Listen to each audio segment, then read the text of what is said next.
how does it work that the earth existed before the sun? Was God just like manually spinning the earth on his finger for a few days before he decided to create the sun and then start everything manually, or no longer manually orbiting?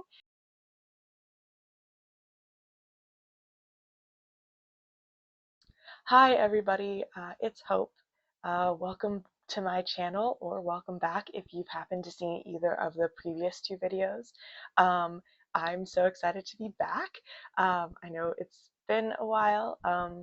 I was hoping that I would be able to release videos more frequently, but for a variety of reasons that hasn't really happened. So, but hopefully I can consistently put out more videos, even if it is very slow but consistent. Um, but yeah, before I get started today, I just want to say thank you so much to everybody who has watched either of my previous videos or or engaged with them in any way, leaving comments or likes or subscribing. Like that that is absolutely crazy to me that there are people out there who would want to do that. Thank you so much. I'm having a great time doing this. It's so much fun to get to teach myself all the necessary steps for creating these videos, teaching myself editing and all the like technical stuff. Like I bought a mic. I know some people will be happy about that.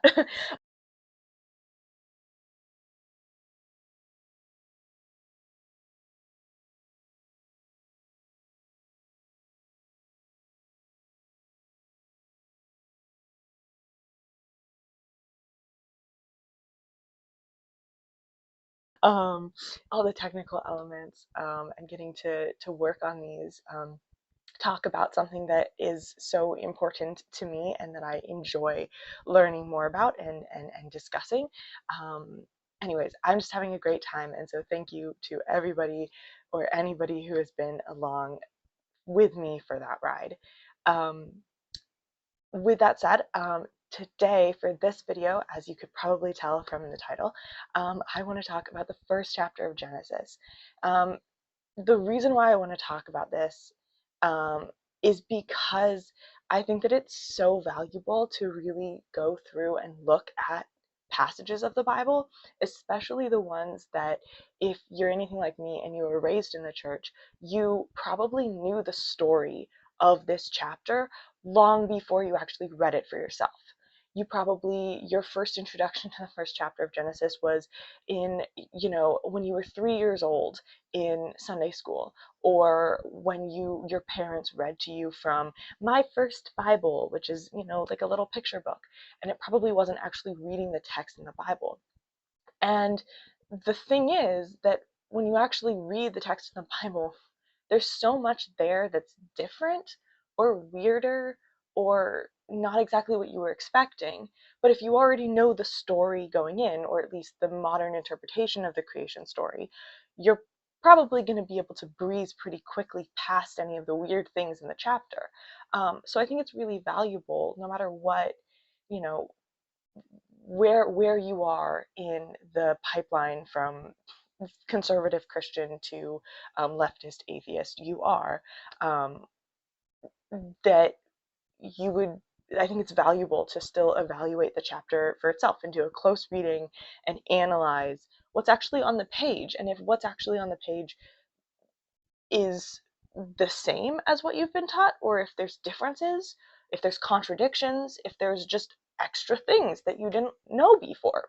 And that's what I'm hoping to do with this video here. It was really interesting for me to go through and look at, and I hope it's will be interesting as well to go through that together.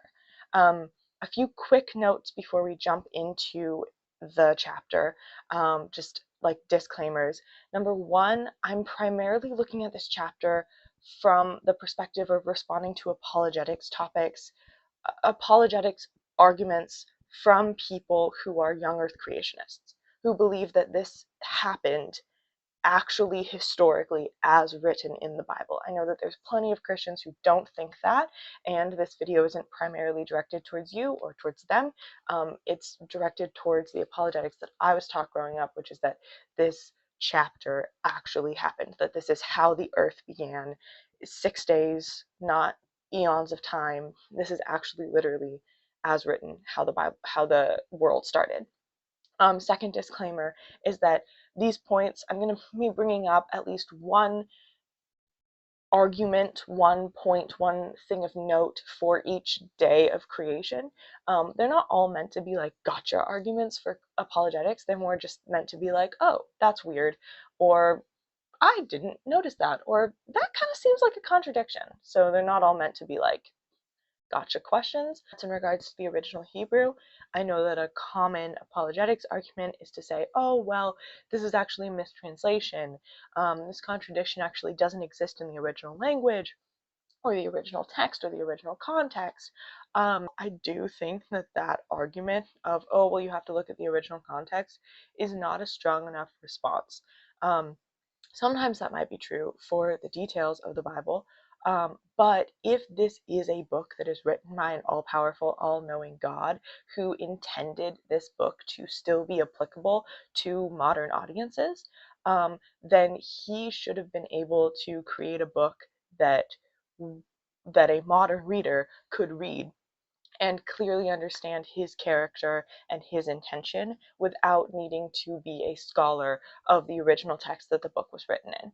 Otherwise, God should have like inspired somebody new in the modern day to write an authoritative translation.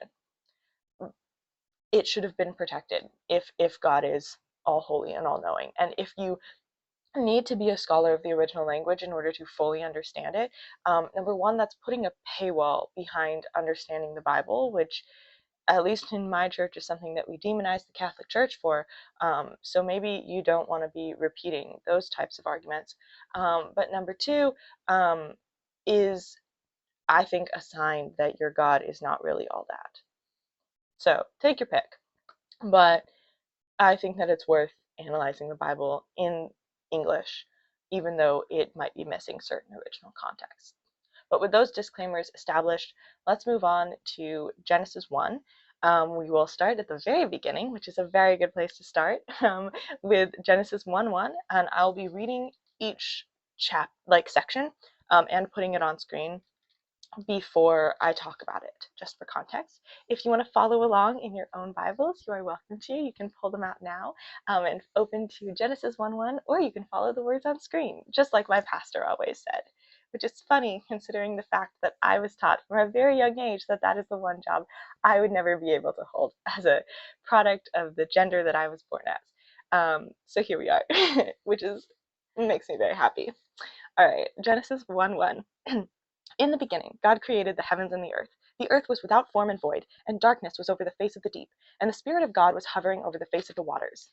And God said, let there be light, and there was light. And God saw that the light was good. And God separated the light from the darkness. God called the light day, and the darkness he called night. And there was evening and there was morning the first day. All right, couple notes here. Now, I've gone back and forth on what I want to say about day zero, as I've been calling it, before the first day of creation, before God creates light. I've been going back and forth on what I wanted to say about that section because I think there's multiple different interpretations that I've heard from apologists about the first verse.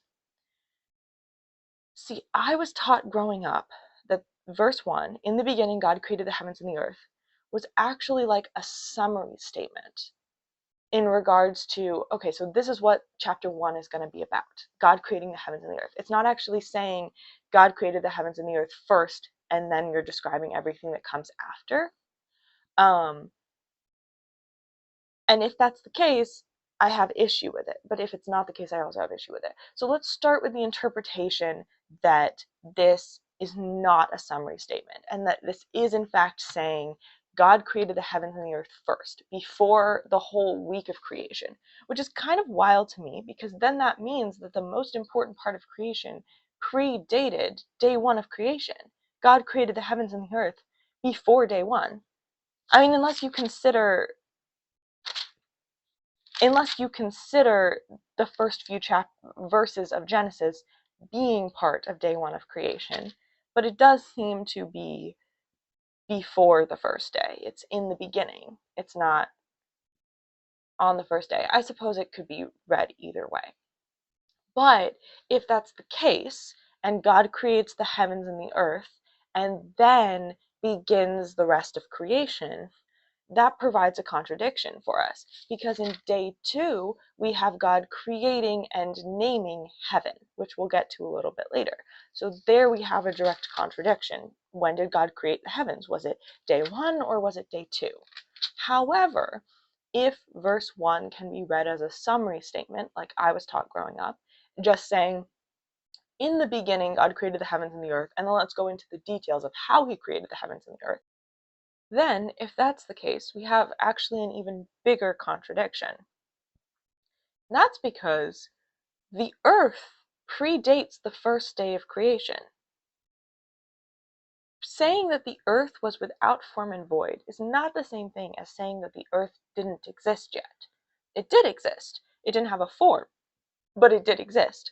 The way that I think about it is using another common Christian analogy of the potter's wheel.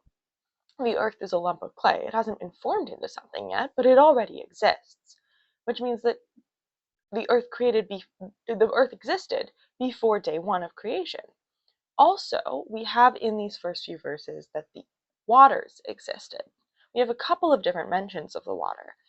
We have the Spirit of God hovering over the face of the waters, and we have darkness over the face of the deep, which I assume the deep is another reference to waters.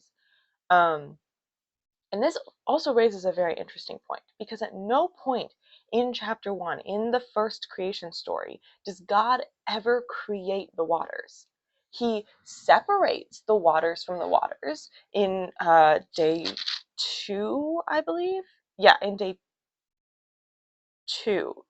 In day 2, he separates the waters that will be the heavens from the waters that will be like the seas, but he never actually creates the waters.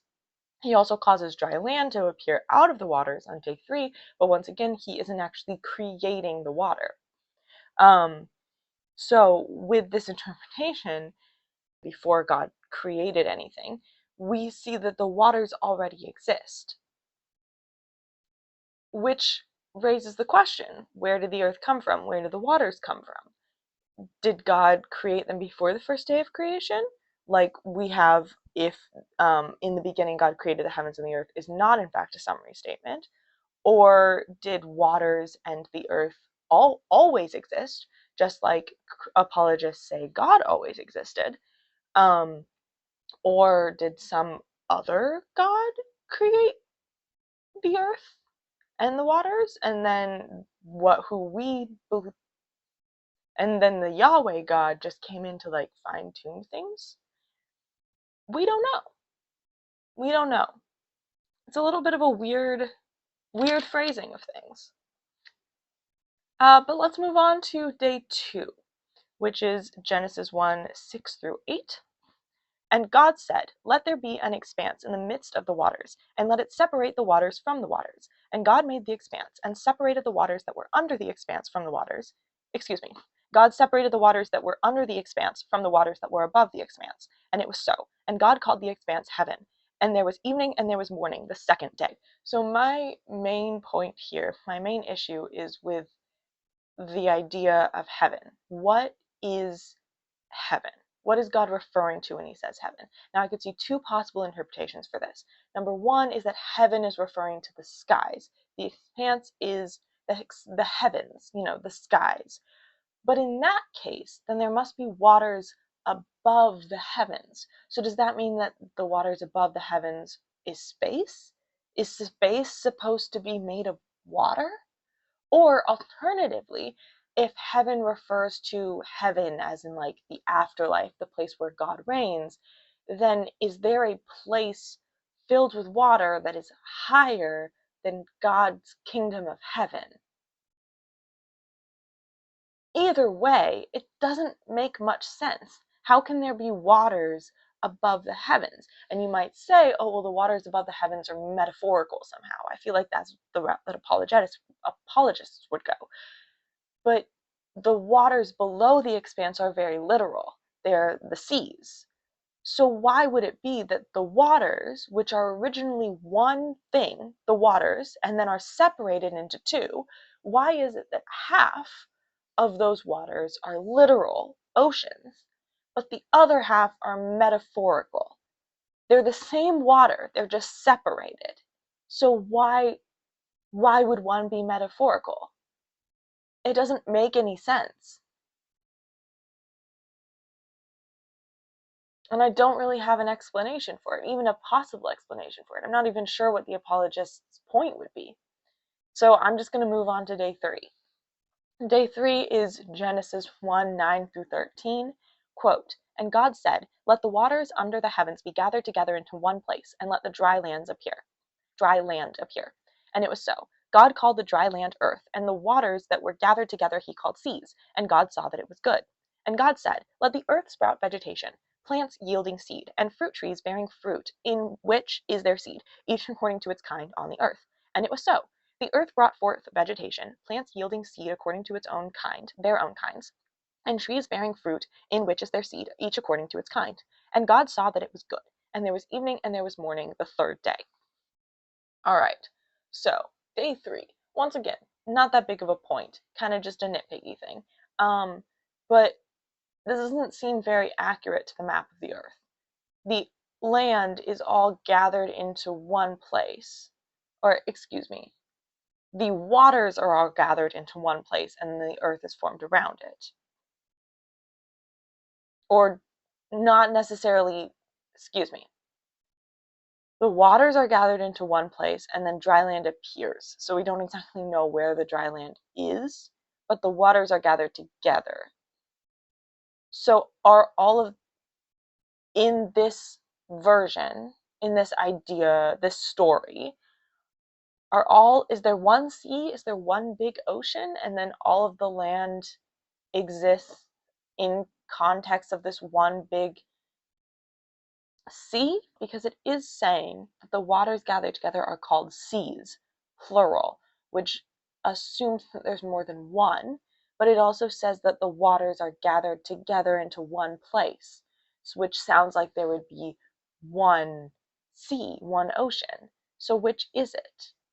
And if you're going to say that somehow related to the flood, that, oh yes, there was only one sea and then the flood happened and it changed the landscape of the world and now there's a bunch of seas, that doesn't track either. Because, and I know this is going outside of just Genesis 1, but if we're bringing the flood into play to try to justify this chapter, then that's already happening. Chapter 2 of Genesis lists specific rivers that exist, including the Euphrates and the Tiber, I believe. Let me flip to make sure. The Tigris and the Euphrates, which as far as I know still exist today. So how could it be that before the flood, the landscape was similar enough to the way that it is now that specific rivers still exist, but the entire landscape of the seas have changed? But with that said, let's move on to day 4, which is Genesis 1:14 through 19. Quote, "And God said, Let there be light in the expanse of the heavens, and to separate the day from the night, and let them be for signs and for seasons, and for days and for years, and let them be lights in the expanse of the heavens to give light onto the earth, upon the earth. And it was so. And God made the 2 great lights, the greater light to rule the day, and the lesser light to rule the night, and the stars.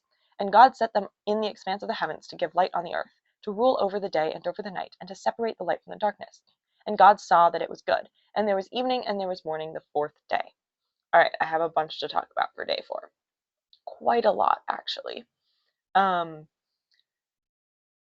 This day, these verses seem to me to maybe not contradict explicitly, but at least be somewhat at odds with day 1 of God creating the light and the darkness.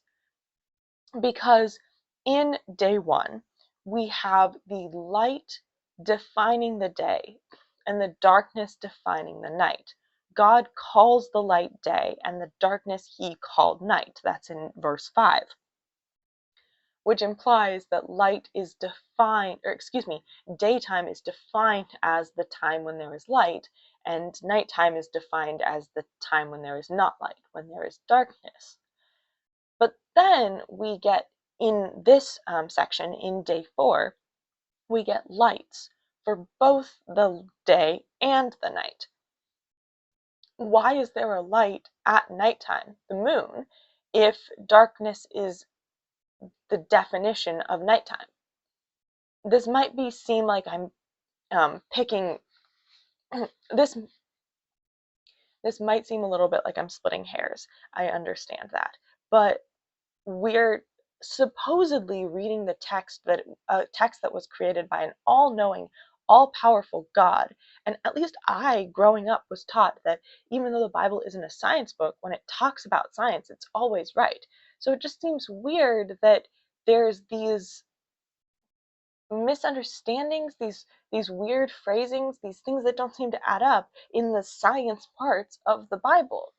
The darkness is supposed to be nighttime. So why is there a light in the nighttime?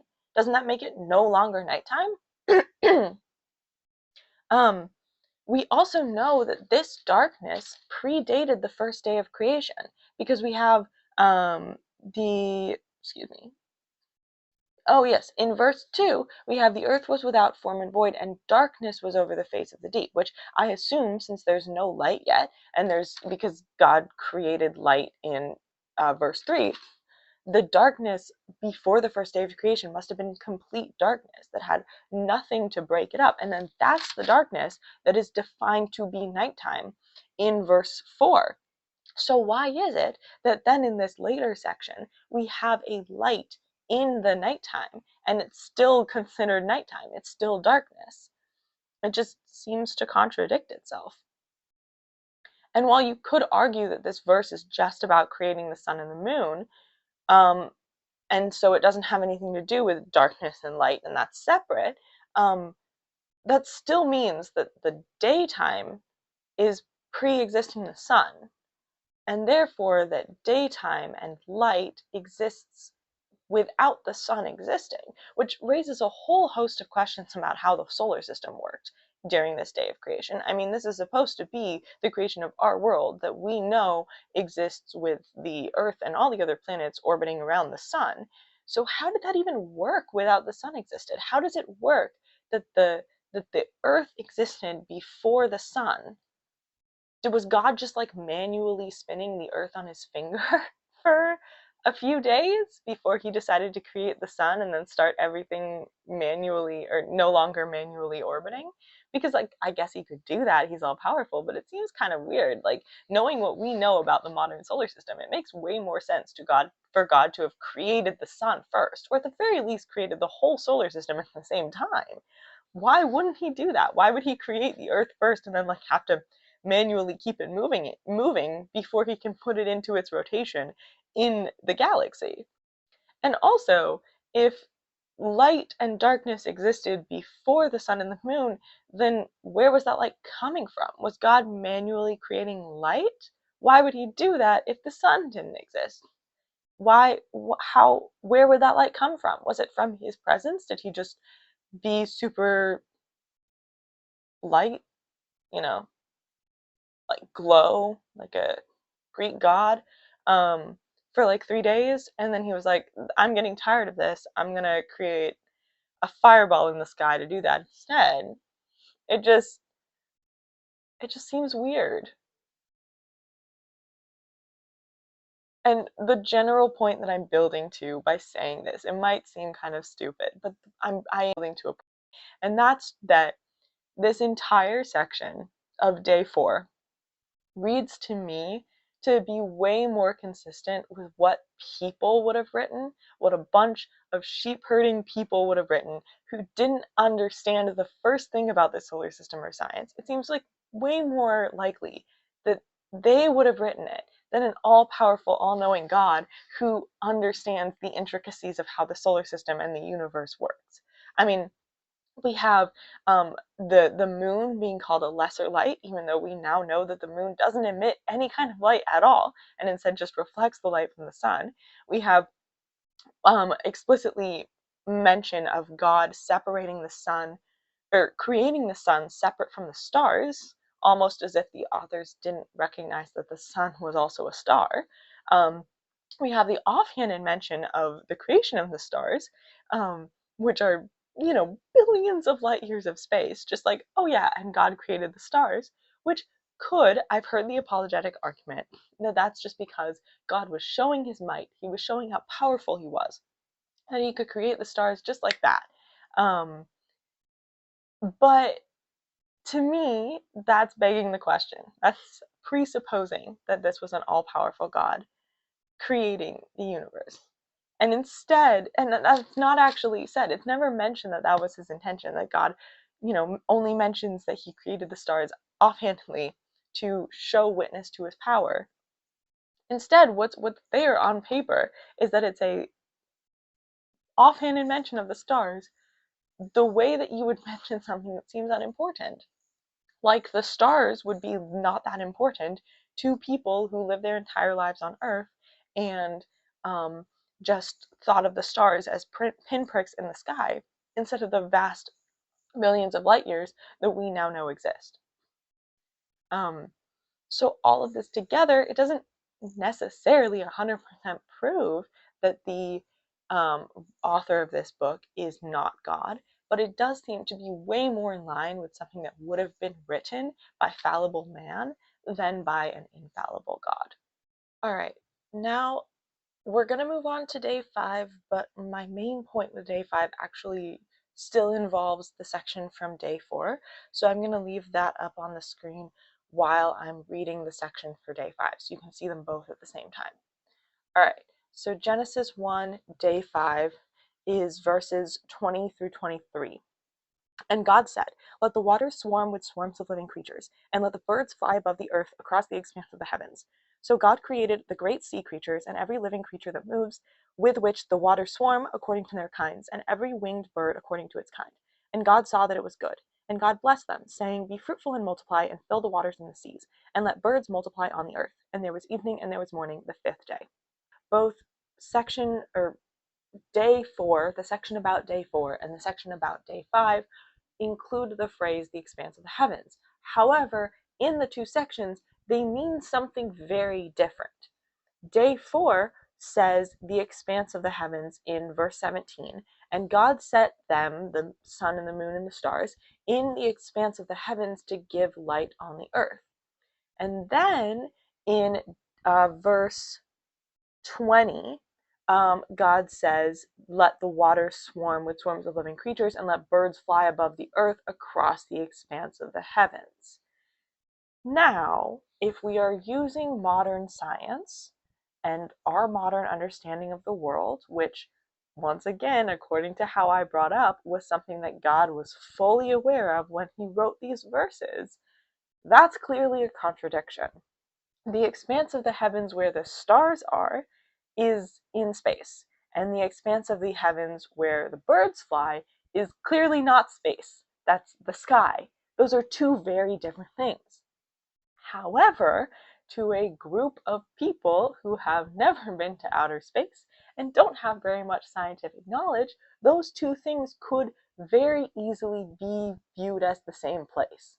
You look up, you see the stars, you see the sky, you see the birds. It's all the same place. However, we know now that it's not the same place. So this section, if we are assuming that the all-powerful, all-knowing God of the universe created this or wrote this, then it's a contradiction.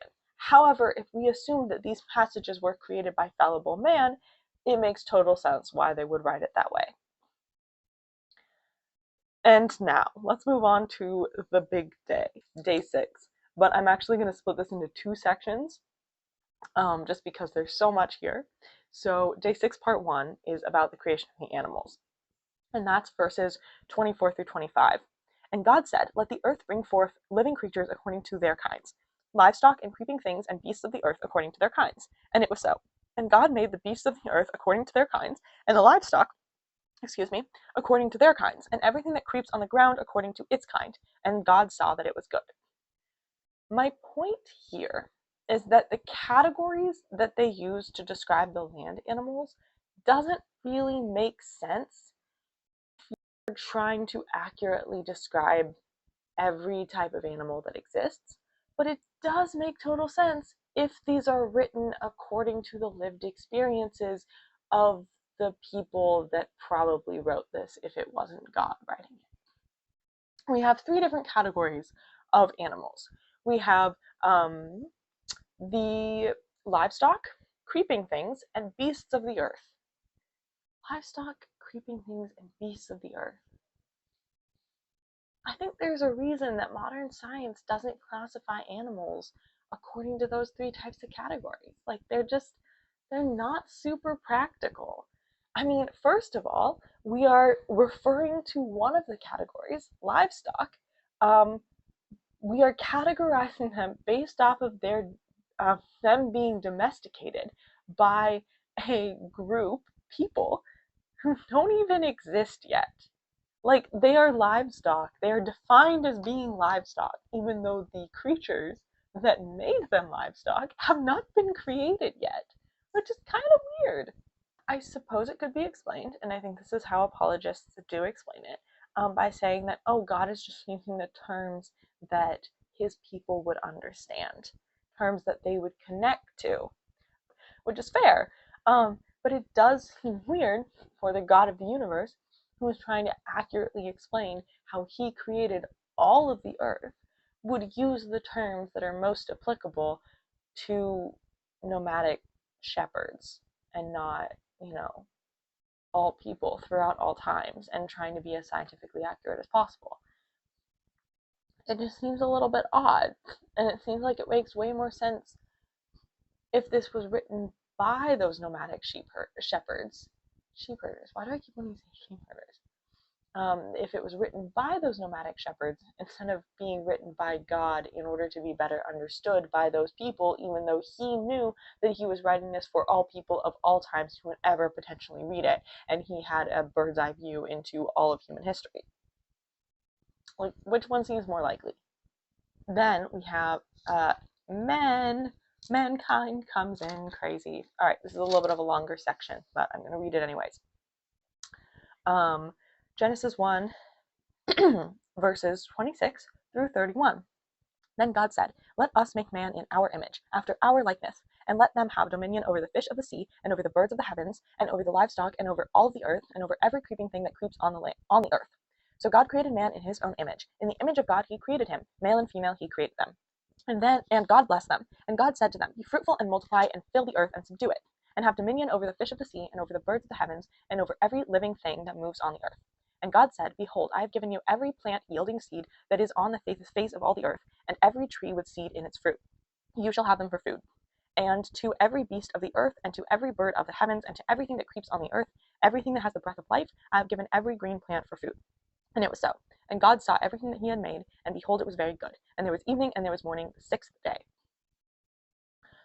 One quick point before we get to the big point. That just seems weird that an all-powerful God would give mankind all plants and all trees for food, when plenty of plants and plenty of trees would kill us if we tried to eat their fruit. Just seems a little weird. But the bigger issue here is us. Or, yeah, the bigger issue here is a couple of things. But first of all is, who is us? Who is our image? God said, "Let us make man in our image." Who is that? And obviously this is something that could get a whole video itself, and that many people have talked about before. But, it's still in Genesis 1, so we're still going to cover it. It could be the Trinity. It could be the angels. I've heard both of those interpretations before. There's no explicit proof of either of those in the text. We do get in verse 2 the mention of the Spirit hovering over the face of the waters, which implies that the Spirit is there, and apologists have interpreted that as being the Holy Spirit. And then I also hear the interpretation that, well, John 1:1 says that the Word was with God, and the Word was God in the beginning. So that must mean that Jesus was also here in the beginning of time. But that assumes, once again, that the whole Bible can be read without contradiction, which is not what we're doing here. We're not begging the question because we're trying to see whether or not the Bible is a reliable source on its own without assuming that to start with. So I think that's a very weak argument. Another potential explanation is that it's referring to other gods. Now you might say, oh, it definitely couldn't have been any other God, because we have in verse 27, God created man in his own image, in the image of God who created him. So it's a singular him. But that also seems to directly contradict verse 26, where God says, let us make man in our image. So it's a contradiction in the text, regardless of who we interpret to be the us that is helping God make man. Verse 26 and 27 just seem to contradict each other. Though something that I note here, and I'm not enough of a scholar of the history of this chapter to know what this means, but it does strike me as interesting that verse 27 is set apart from the rest of the text, almost as if it's a quoted poem or just quoted material, that the author who's writing this chapter is quoting something else. And that's what verse 27 is. I don't know if that's the case, but yeah, I would love to hear if anybody is someone who knows about this subject, if you could let me know, what does it mean when certain verses of the Bible are set apart as like centered in the text, as if they're being quoted. I would like to know more about that. But I don't have anything else to say there. So let's talk about my other issue here. And that's with woman, the creation of woman specifically, because I think it's interesting to note in this chapter that man and woman are created together. God created man in his own image. In the image of God, he created him. Male and female, he created them. Male and female are being created as mankind together in the text. Now, you could say that this is just a general statement, and then we get more specifics in chapter 2 with God creating Adam and Eve separately and God creating Adam first and Eve second. But if we are just looking at this chapter, there is absolutely nothing to imply that woman is created after man. And I think that that's really interesting to note, that someone who doesn't know anything about this story, if they come in and read this passage, they are going to assume that man and woman were created together. And the other thing that's really interesting to note about this chapter specifically, not referencing chapter 2, is the blessing. Because this blessing to be fruitful and multiply is given to both man and woman together, not separately. And that might seem like a weird thing to note, but if you read chapter 2, it's very different in chapter 2. So I think it's worth noting that they are given that blessing together in chapter 1. Also interesting to note, as difference from chapter 2, is that in this chapter, man and woman are being commanded to fill the earth. In chapter 2, they're not given that commandment. It is implied that they are going to stay in the Garden of Eden. But in chapter 1, they are told to multiply and fill the earth and expand outward. Also, if we're talking about the Garden of Eden, the garden is never mentioned in chapter 1. We don't get any mention of a garden whatsoever. And we don't even get a mention of the humans' names. We don't know that this is Adam and Eve. So there are a lot of things in this section specifically which are very different than chapter 2. And you might wonder why I'm bringing that up, since this video is only about Genesis 1. Well, here's the secret. If you made it this far, you get to learn about the secret. I was originally planning to make this video being about comparing Genesis 1 and Genesis 2. Unfortunately, I am incapable of doing anything halfway. So by the time I created the full script or outline, it was like over an hour and a half long. And so I decided that I need to split the videos. So this one is just about Genesis 1, and then my next video, whenever it comes out, will be about comparing Genesis 1 and Genesis 2, and I'll be going more in detail into those kind of points there. It'll be a little bit of a close analysis of Genesis 2, but the main focus will be on comparing the two chapters. So just so you know, I do have that in the works, and I have already planned for it, because there are a lot of differences between these two stories, these two creation stories. I was always taught that they are complementary, and the only difference is that Genesis 1 is a general discussion of the creation of the world, and then Genesis 2 is talking specifically about the creation of the garden. Um, but as you will see in the next video, that theory doesn't really line up with what we are told in the passage.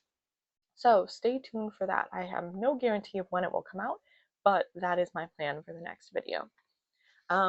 So with that said, I'm almost done because we are almost through the chapters, but let's talk real fast about day 7. This is technically Genesis 2, but it is still part of the first creation narrative. So, Genesis 2, 1 through 3. Thus the heavens and the earth were finished, and all the host of them. And on the seventh day God finished his work that he had done, and he rested on the seventh day from all his work that he had done. So God blessed the seventh day and made it holy, because on it God rested from all his work that he had done in creation. It's just a little weird to me that an all-powerful God needs to rest. I know that the apologetic argument about this is that God was doing it for our sake. He was doing it to show us that it was important to have a 7-day week and to rest on 1 day a week. And good for him for thinking of our well-being. Even though personally I would not be able to function if I worked 6 days out of the week. I'm very glad that we have a 5-day work week. And personally, I think that we should have a 4-day work week. But I think it's a little weird that God has to rest. And then it doesn't say that God rested in order to prove a point or anything, a more eloquent version of that. It just says that he rested. It implies, if somebody's reading this who doesn't know this story, the implication is clear that God rested because he desired rest. Maybe he didn't need it, but that it was for him. It was for his sake, because he had finished. He was resting from his work. And then he blessed that day afterwards, after he rested. But he didn't rest to prove a point. But with all of those things mentioned, those are the 7 days of creation in Genesis 1 and a little bit in Genesis 2. I hope that you maybe learned something, maybe picked up on something that you hadn't known was in there before. Or at the very least, I hope that you enjoyed yourself, enjoyed spending a few minutes with me. I know I learned a whole lot while making this video, and I very thoroughly enjoyed making it. And I hope to make more videos like this in the future.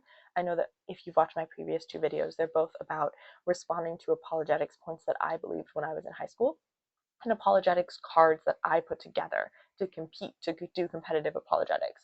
And I still have plans to do more of that kind of video, but I didn't want to just do that. I also wanted to branch out.